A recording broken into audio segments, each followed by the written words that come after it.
Hello बच्चों, क्या हाल चाल। और एक नया सवाल लेके आ गया हूँ आपके लिए। ताजा सवाल है भाई, जेई मेंस 2025 का शानदार सवाल है। एक बार आप इसकी लैंग्वेज देखने की कोशिश करिए, इस सवाल को आप अच्छे से अटेम्प्ट करने की कोशिश करिए। बहुत अच्छी लैंग्वेज लिखे बेटा। करूँ मैं सॉल्व? देखिए भाई, a metal complex with formula MCl4 dot 3NH3 is involved in sp3d2 hybridization। उसने कहा ये कॉम्प्लेक्स sp3d2 hybridization में इन्वॉल्व है। ये एक ऑक्टाहेड्रल कॉम्प्लेक्स है। It upon reaction with excess AgNO3 solution gives X moles of AgCl PPT। ये AgCl के X moles PPT बना रहा है upon reaction on AgNO3।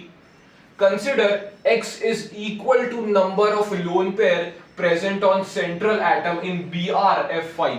BrF5 में जितने लोन पेयर्स होंगे सेंट्रल एटम पे वही X की वैल्यू होगी, ये वो बता रहा है। और आगे इसने वक्त बदल दिया। इसने कहा कि आप इस कॉम्प्लेक्स का साहब ज्योमेट्रिकल आइसोमर्स लिख के बताइए कि इसके कितने ज्योमेट्रिकल आइसोमर्स होंगे। तो अपना मेन अप्रोच होगा कि सर पहले मुझे निकालना है एक्स मोल्स। एक्स की वैल्यू मुझे कहां से मिलेगी? Consider X is equal to number of lone pair on central atom in BrF5। Bromine के ऊपर कितने लोन पेयर होंगे वो हमें चेक करना पड़ेगा। इसके लिए अपन क्या कर सकते हैं सर? BrF5। तो अपन क्या करते हैं sir? 7 plus 7 into 5 valence electrons मैंने टोटल लिखे, उसको मैंने 8 से डिवाइड किया। तो वैलेंस इलेक्ट्रॉन्स कितने आए साहब? 42। 42/8। तो यहां से जो कोशेंट होता है, यानी डिवीजन में जो अपन कोशेंट लिखते हैं, वो बॉन्ड पेयर के बराबर होता है। तो 8 5 40, यस सर। और रिमाइंडर कितना आएगा बेटा? 2।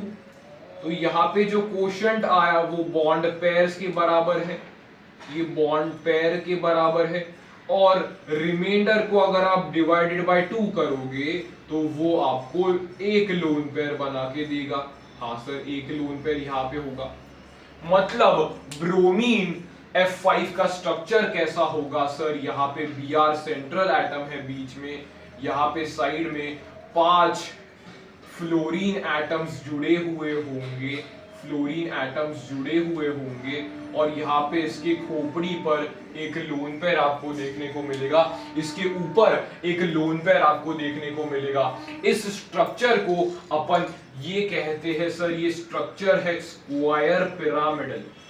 आपने केमिकल बॉन्डिंग में बखूबी पढ़ा है सर, इसका नाम होता है स्क्वायर पिरामिडल। इसका नाम क्या होता है बेटा? Square pyramidal.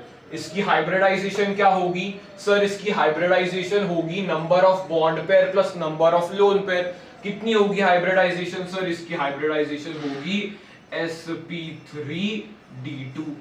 स्ट्रक्चर होगा ऑक्टाहेड्रल, शेप होगा स्क्वायर पिरामिडल। हाँ सर, हमने रिवाइज किया। लेकिन अपने लिए इंपॉर्टेंस क्या है इस सवाल में सर? अपने को x की वैल्यू ढूंढनी है। x क्या है? Number of lone pair present on central atom. सिर्फ सेंट्रल एटम पे कितने लोन पेयर है सर? एक ही लोन पेयर है। तो x की वैल्यू कितनी होगी सर? 1 होगी। यहां पे क्या लिख सकता हूं मैं? x की वैल्यू क्वेश्चन में कितनी आएगी? 1। तो आप क्या कॉम्प्लेक्स बना सकते हो? हाँ सर, x की वैल्यू 1 आई मतलब एक Cl बाहर रहा होगा। XCl भाई एक बाहर रहा होगा। तो यहां पे कैसा होगा sir? MnH3 thrice Cl thrice, बाहर एक Cl। तो अभी आप अगर एक्सेस AgNO3 के साथ रिएक्शन करोगे तो आपको एक क्लोरीन मोल का PPT देखने को मिलेगा। हाँ सर। अभी उसने क्या पूछा कि यहां पे कितने आइसोमर्स देखने को मिलेंगे, यहां पे कितने ज्योमेट्रिकल आइसोमर्स देखने को मिलेंगे, यहां पे कितने ज्योमेट्रिकल आइसोमेरिज्म देखने को मिलेंगे। मैं बोलूंगा ये बहुत इंपॉर्टेंट है, बहुत इंपॉर्टेंट है। यहां पे इंपॉर्टेंट है, डबल स्टार में इसको मार्क कर रहा हूं। बहुत इंपॉर्टेंट ये सवाल है बेटा। यहां पे इसका टाइप कैसा है सर? Ma3B3। A3 Ma3B3 ये टाइप है। A3 मतलब क्या सर? दोनों मोनो ये मोनोडेंडेट लिगैंड है 3 और ये भी मोनोडेंडेट लिगैंड है 3।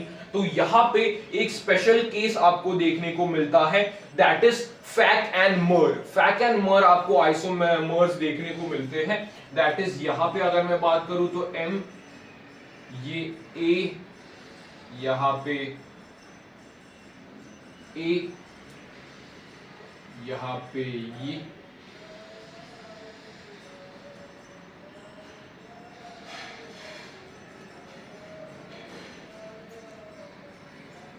ऐसा कुछ आपको आइसोमर देखने को मिलेगा। यस, ऐसा कुछ आपको आइसोमर देखने को मिलेगा एक। तो ये कैसा है बेटा, ये ऐसा एक मेरीडोनल आइसोमर है, ट्रायंगल के मेरीडोनियल, ऐसा मेरीडोनल ये आइसोमर है, इसको अपन कहते हैं बेटा मर। ये कैसा है बेटा, मर isomer. Yes sir, meridional isomerism आपको देखने को मिलेगा। हाँ सर, मेरीडोनियल हमें देखने को मिल रहा है। फेशियल कैसा होता है बेटा, फेशियल ध्यान से देखिए, फेशियल कैसा होता है बेटा, ये मेरीडोनियल हो गया और ये फेशियल देखने को आपको मिलेगा, ये ए, ये ए, ये ए, ये बी, ये बी, ये बी। यहां पे आपको फेशियल आइसोमेरिज्म देखने को मिलेगा। ये एक फेस की तरह, ऑक्टाहेड्रल का जो आपको एक फेस देखने को मिलता है उस फेस की तरह, इसे अपन कहते हैं फैक आइसोमर या फेशियल आइसोमर ये होता है, फेशियल ये आइसोमर होता है। तो आपको कितने ज्योमेट्रिकल आइसोमर देखने को मिले सर? सर हमें 2 ज्योमेट्रिकल आइसोमेरिज्म देखने को मिले इस कंपाउंड में। तो आपका सिंपल आंसर जाता है इसका 2।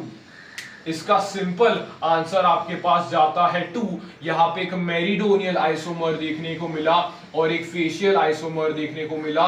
तो टोटल आपको 2 ज्योमेट्रिकल आइसोमर्स देखने को मिले इस कंपाउंड की जब भी अपन बात करेंगे। तो बहुत अच्छा सवाल था ये, बहुत अच्छा सवाल था। 2-3 कंसेप्ट अपन इस सवाल से अच्छे से रिवाइज कर रहे बेटा, 2-3 सवाल अपन इससे अच्छे से रिवाइज कर रहे हैं। देख लिया आपने ये सवाल, देख लिया अच्छे से बेटा, कॉन्सेप्ट आपको समझ में आ रहा है? यस, समझ में आया फैक एंड मर आइसोमर्स कैसे बनेंगे। जहां पे मैंने A लिखा है वहां पे आप ये लिख सकते हो NH3, और यहाँ पे जहां पे मैंने B लिखा है वहां पे आप Cl लिख सकते हो। तो इस कंपाउंड का आपको देखने को मिलेगा। तो भाई इस सवाल का जो मेन रिवीजन अगर मैं करने की कोशिश करूं तो आपको केमिकल बॉन्डिंग का कंसेप्ट और कोऑर्डिनेशन केमिस्ट्री का कंसेप्ट मिक्स करते हुए देखने को मिलेगा। जहां पे उसने ब्रोमीन के ऊपर अपने को सेंट्रल एटम पे लोन पेयर पूछे, फिर उसको अब उसने एक्स से रिलेट किया, तो एक्स में अपने को उसने क्या बोला कि कितने प्रेसिपिटेट मोल बनेंगे, तो उससे अपन ने स्ट्रक्चर बना लिया। इस स्ट्रक्चर की अगर आप बात करोगे तो इस स्ट्रक्चर से अपने को देखने को मिला MA3B3 कॉन्फ़िगरेशन है। और एनसीईआरटी का ये मोस्ट इंपॉर्टेंट केस बनता है कि अगर MA3B3 हो तो सिंपल फैक एंड मर आइसोमर्स आपको देखने को मिलेंगे। यहाँ पे आप इन ट्रांसपेयर टेक्निक से भी चेक कर सकते हो।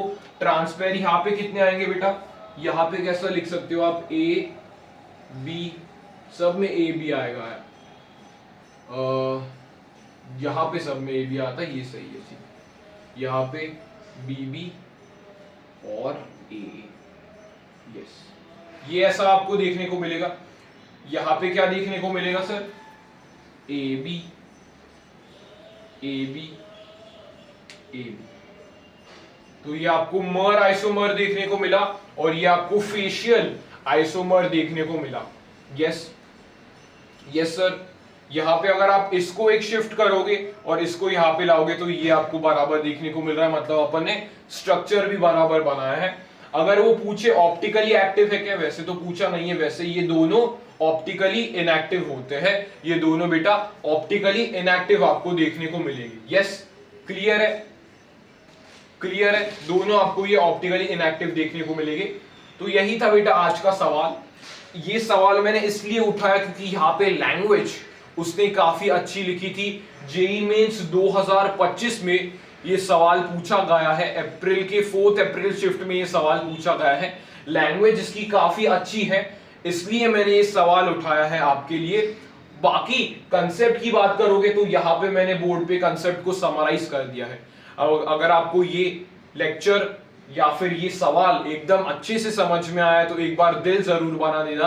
अगर आपका पहले ही ये आंसर आ गया सर इंटीजर टाइप में 2 आंसर जा रहा है, तो आपको शाबाशी दे सकते हो कि आपने ये लैंग्वेज वाला अच्छा सवाल क्रैक कर लिया है। तो मिलते हैं बेटा अगले लेक्चर में, जहां पे और अच्छे सवाल मैं ढूंढने की कोशिश करूंगा। इनऑर्गेनिक केमिस्ट्री के ला रहा हूं कुछ सवाल, आगे फिजिकल केमिस्ट्री के भी होंगे, ऑर्गेनिक के भी होंगे। तब तक के लिए बेटा मिलते हैं अगले लेक्चर में। Okay bye.